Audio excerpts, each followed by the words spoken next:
Estás viendo Canal América, televisión dominicana para el mundo.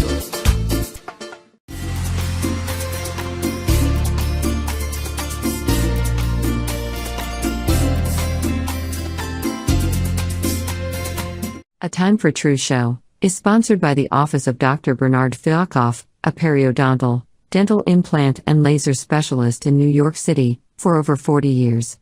Dr. Fialkoff was honored by the International College of Dentists and Pierre Fauchard, and received the Presidential Lifetime Humanitarian Honor from the White House. Call us at 718-229-3838. Sometimes life can be so damn hard. You don't know where to go. Everything keeps falling apart. Yeah. You try to do your best, but only God knows that you've given everything you've got, but the world takes you down. You just keep moving on. Let your fears. Welcome to A Time for Truth show. I'm your host, Dr. Bernard Fialkoff, and welcome back with us again. Many of you have been asking, how do I avail myself of the past episodes? Very simple. Go on YouTube, click on A Time for Truth show, hit the subscribe button, and you'll be availed of all the past episodes over the last few years. We'd love to have you as part of our family. And tonight, we have something very special, because in our fast-paced, technologically advanced world, sometimes it seems like something is missing. Or we see friends laboring, having difficulty, or ourselves, we're just not as happy as we'd like to be. And so we're very lucky tonight to have with us Mr. Peter Lew, a fine arts graduate of the Pratt Institute in 1981, who worked as an artist and was part of the Brooklyn Loft homesteading movement. He exhibited his creative artwork in various events throughout New York City, Metro New York, and Europe. During the late 90s, Mr. Lew was active in the growing underground electronic music scene as a renowned DJ, while also mastering in the insurance, marketing, and investment industries. His prolific experiences led him to discover very interesting works of L. Ron Hubbard, some spiritual works, and he decided to investigate and see what he could gain and what changes would occur. And so we're very lucky to have him with us today. We want to bid a warm welcome to Mr. Peter Lew. Let's bring him up live, engineer. Welcome, Peter. Oh, thanks for having me, Ben. Oh, it's a pleasure to have you. Yeah. And you know, you've been involved in so many things. It's what I wanted to ask you first is, what was or is your life purpose? Oh, wow. That's a big question. Absolutely. Yeah. Well, I've had, as a child and growing up, I've always had that curiosity about things, how things work, and just what is this thing that we're living? And it was a little bit it's like I want to discover what the secret of life is, and also what makes us creative beings. Like, we as people, as a group, individuals, we create things, and imagination has always been something that I've loved to give expression to, and also to help other people do the same. So working together with people is very, very special thing, that you have results that you may not even know that you began with. So this has always been something surprise, and just seeing what's going to happen when we do certain things and what results do we get. And so that kind of drove me forward in life to just keep on exploring and just keep on discovering. Very interesting. Now, so you always kind of like were in that vein, and then how is it that you discovered L. Ron Hubbard's works and philosophies?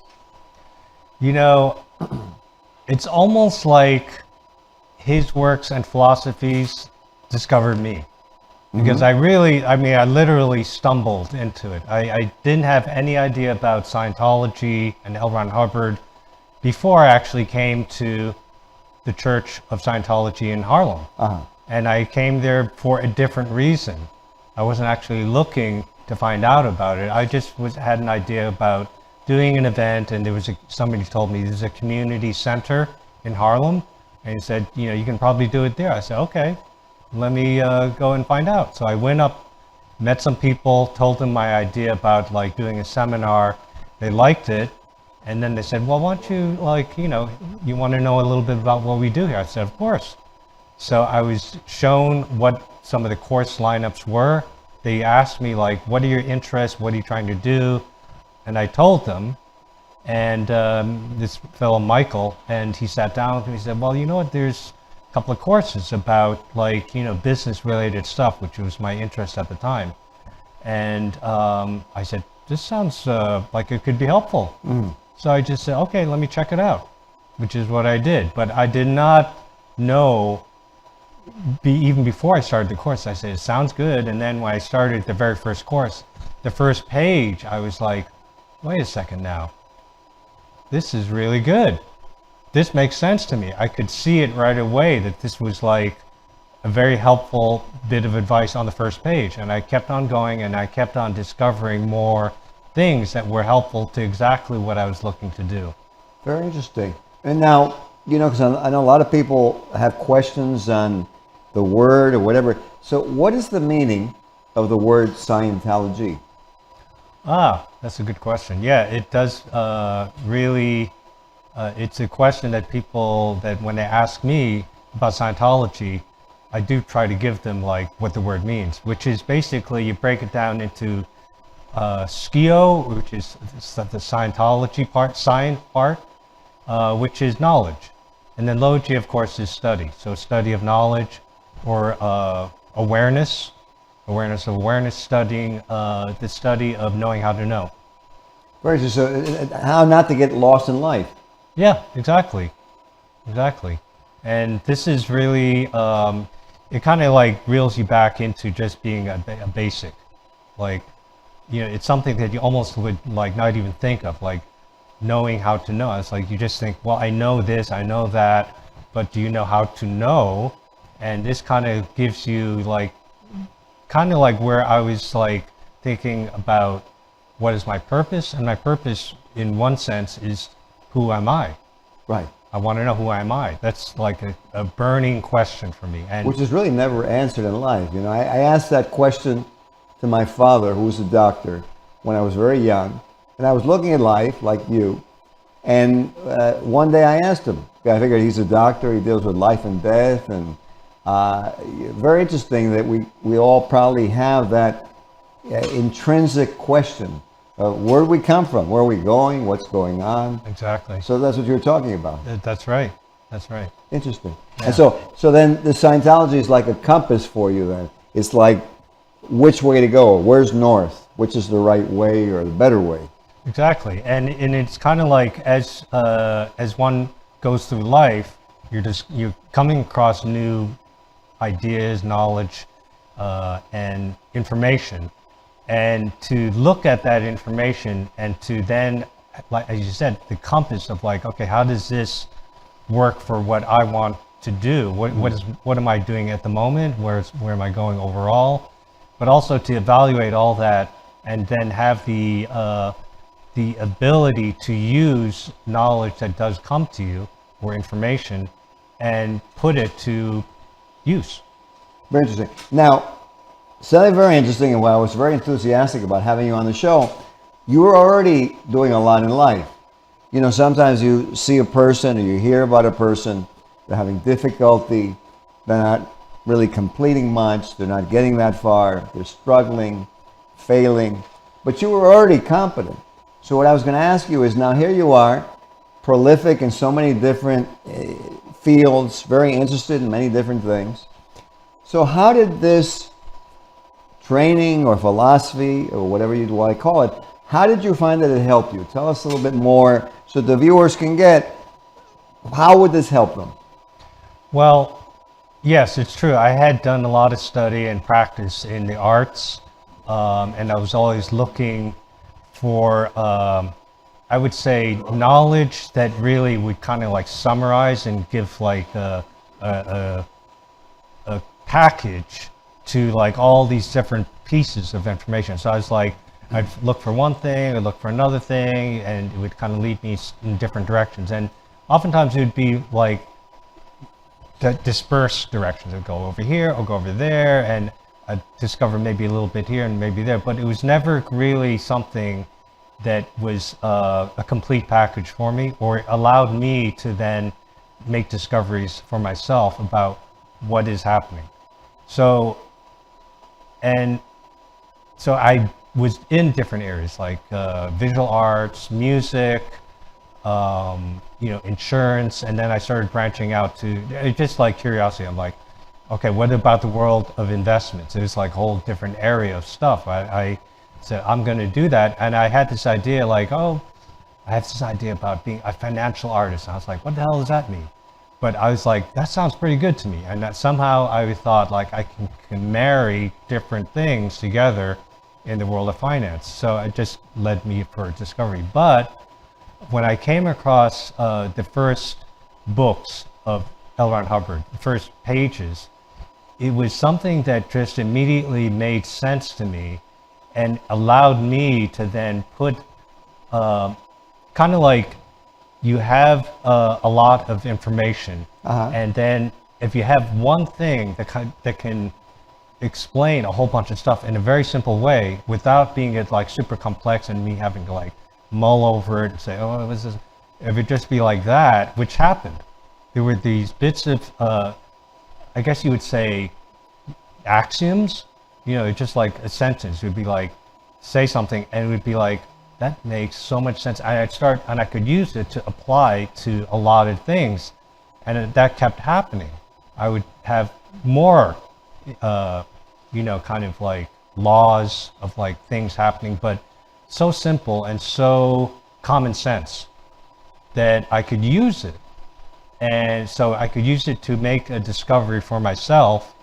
And I thought, I could not help myself from just saying, hey, my friend Joe, hey Joe, listen, that thing that you were like who's really bugging you? Right. It's this.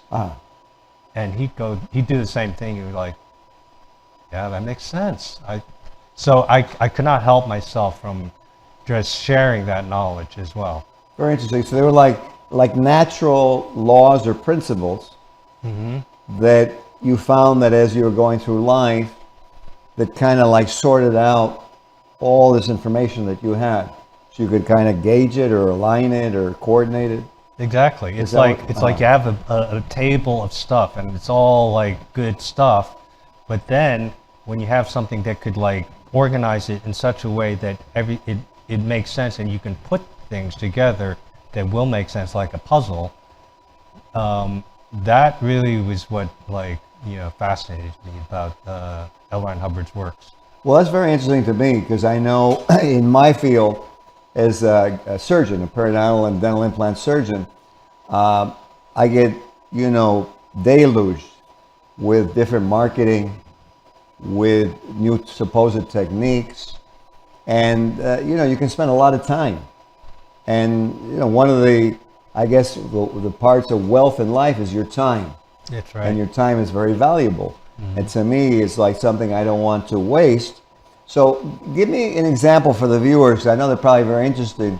Do you have like an experience that you went through that maybe was bothering you or you weren't moving on? And an example of how these courses or movement in Scientology helped you? Yeah. Well, one of the first was this idea about like what happened, like, we have like people have like arguments with each other, right? And they'll be like, okay, like, this is my side, you know, this is what I think, and the other person says, no, no, no, this is what I think, and you're wrong. And I was like, so it always would be for me of like, gotta just be smarter on like making your argument, right? So I discovered something in L. Ron Hubbard's works, which basically explained why somebody would be so hard-headed about something and just like absolutely insist, and you're thinking to yourself, this guy's kind of like doesn't make sense. Does he not see like this does not make sense? And then if there was a piece of information that talked about the need for somebody to be right, which, you know, I can recognize that. Yeah, like I always want to be right. Nobody wants to be wrong. No, who wants to be wrong? Yeah, right? yeah, you can't. And then the more you get opposition to like, okay, well, you're wrong, the more you just totally dig into like, you can't be wrong. It gets even worse. It's like a splinter that just goes in and goes deeper and deeper, and it hurts even more. So when I discovered this idea that was talked about in one of the courses about that everybody has this desire to be right, and no matter what, they're going to like pursue that. So how do you like unstick them on that? How do you get them to be like, listen, it's okay, you know? And he gave the information about how to loosen that up, and I applied that, and I do apply that when I come across that, which is, you know, fairly often. And to my joy and, I don't know, humor, it would work. It'd be like you just melt the whole thing, and suddenly the person now is open to hearing something that they previously were just like, absolutely no way. Like a boxing match. Yeah. Like, you know, you're going to fight Mike Tyson. Yeah, Right? yeah. You're going to try and convince him he's wrong. Right? And right, exactly. And you just soften them up, and it's almost like it'd be like, I guess you'd say the art of fighting without fighting. Yeah, instead of the art of war, not fighting the war to begin with. Yeah. Avoiding the war. Exactly. So moderating it and mediating, not having the war to begin with, and having a friend rather than a foe. Yeah, exactly. Very interesting. Yeah, yeah. Well, you know what? I got to tell you, there's been times I haven't followed that. And I'm sure the viewers out there are probably saying, you know what? That sounds good, because I know I violated that. I'm sure with your, I don't know if you're like most people, maybe with your close spouse or, you know, fiance or boyfriend, girlfriend, business partner, right? Mm-hmm. Happens all day long. Oh yeah, absolutely. So this is definitely a good tool to use all the time in life. Very interesting. Now, in order to like progress in these studies within this Scientology, Dianetics, whatever, do you have to change who you are or what you believe? Or No, absolutely not. You don't? No. It actually just helps you to be better at what you're already doing. You know, so the question I always ask somebody is like, do you want to be better at what you're doing? Whether you're a carpenter, a surgeon, or even just like a son or a father, or, you know, like any of these things. Do you want to be better at it? Or you're, you know, say a Muslim or a Christian, you want to, you know, do better at being that. And all these, the knowledge and the technology of like what L. Ron Hubbard has discovered and given to everybody allows them to just apply it to whatever they're doing. Very interesting. So it's like, you know, I love going to the gym, LA Fitness. So let me ask you if you would agree with this. It's almost like, you know, I go to the gym and it gives me more energy by the time I get done. I'm happier with myself, and, you know, keeps me at a certain level of endurance or strength or whatever. So this would then be akin and similar to that, except now you're doing it from a mental, spiritual side, right? So it's giving you more spiritual and mental endurance, power. Would that be correct? Yeah. It's like it's drawing it out of you that it's already there. Like you actually have more power and abilities that you didn't think that you might have had, and it can be drawn out and amplified, and to who knows how much, but it can be, there's not really limits, in my opinion, there's not limits to that. Right. Because I see, even within myself, like there's like a constant growth, expansion of that. And of course, you know, the more you're able to do things, the happier you are, or vice versa, the happier you are, the more you can do things. Well, it's very true, you know, because if you're succeeding, your confidence is building. Exactly. You know, if you're failing, it doesn't go too well. Exactly, right. You see that a lot in life. Yeah. Very interesting. And so now, so there's a lot of viewers out there, and they're probably saying, well, you know, that guy Lou, he could just do it, you know, he's already competent. You know, I'm not that way. So let me ask you a very pointed question. What kind of help could our viewers expect with some, let's say, everyday problems? You can mention a few. And Oh, I mean, you know, really anything in life that most everybody encounters. Do you want to, you know, have a better relationship with your sister or your father, or even like your business partner? You can get better at that. And of course, those are areas where it does foul people up in a lot of ways, that they just cannot have a, you know, the relationship is not right there for them. And so you have that, or you have children, like raising children, like how to raise children. It sounds like a funny thing, because a lot of people go have children, and you know, I took the children's courses, there are 3 of them, and I don't have children, and I just thought to myself, well, how about if I know how to raise a child before I have a child, rather than just kind of like stumble into it and just try to wing it, which is unfortunately what a lot of people do. But if you have the knowledge of how to do it beforehand, how to raise children, how to deal with them, boy, would that save you a lot of trouble, right? And these courses are they're very brief. Like, it's not like a university course. It can be done like within a couple of days or a few days. And it's very done in a way that is very digestible for the average person. Marriage, another topic, you know, that is a big problem for a lot of people. And imagine, huge. I mean, what is it? Almost 50% of marriages end up in divorce. Exactly. So it teaches you how to already know what you want out of a marriage and how to make it work. Or even you've already had like near train wrecks in the marriage, and how to bring that back, right? And this is obviously a big problem for people, and usually they can never bring it back. Yeah, well, you know, it's very interesting, because sometimes in my office, I'll get a person who comes in, I've noticed this, and sometimes it's tough to help them. It's almost like they don't actually hear what I'm saying. And I've noticed sometimes I have to actually get them to talk and get them to tell me.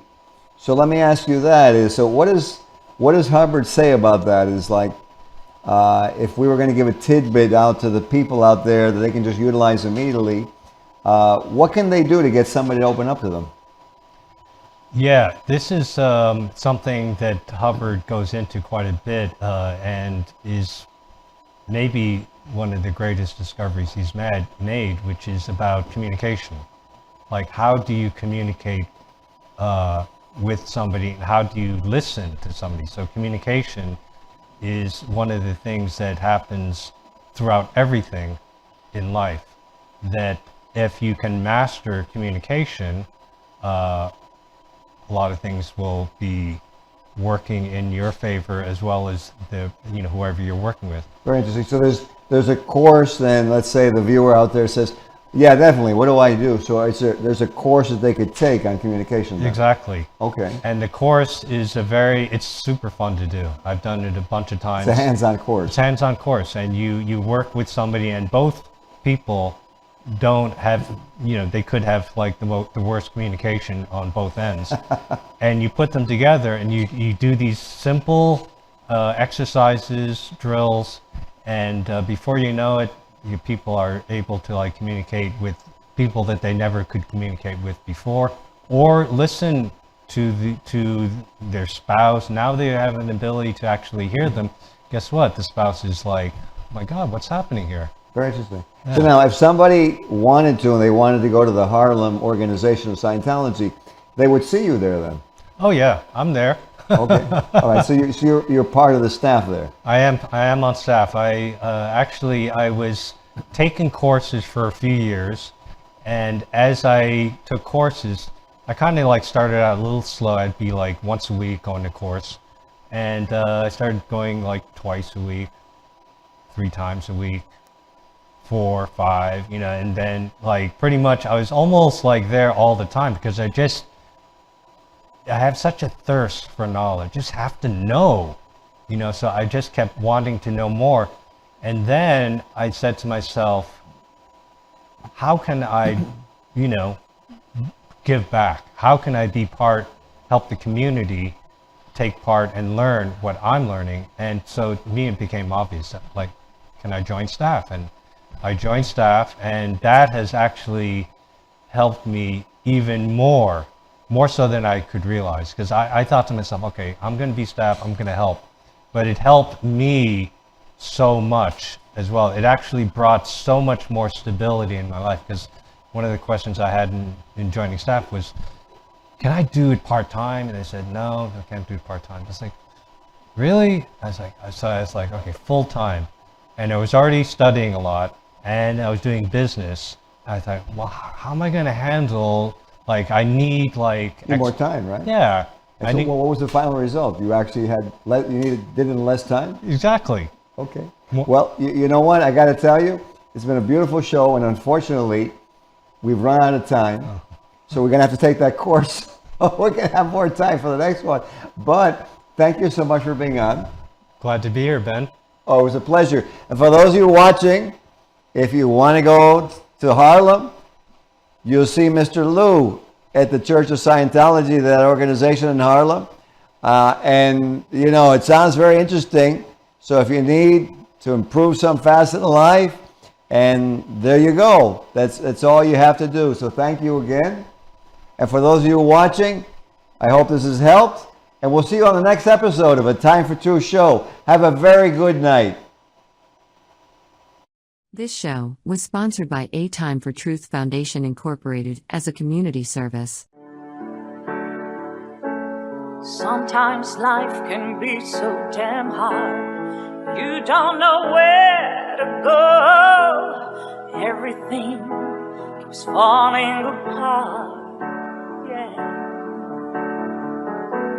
You try to do your best, but only God knows that you've given everything you've got, but the world takes you down. You just keep moving on. Let your feet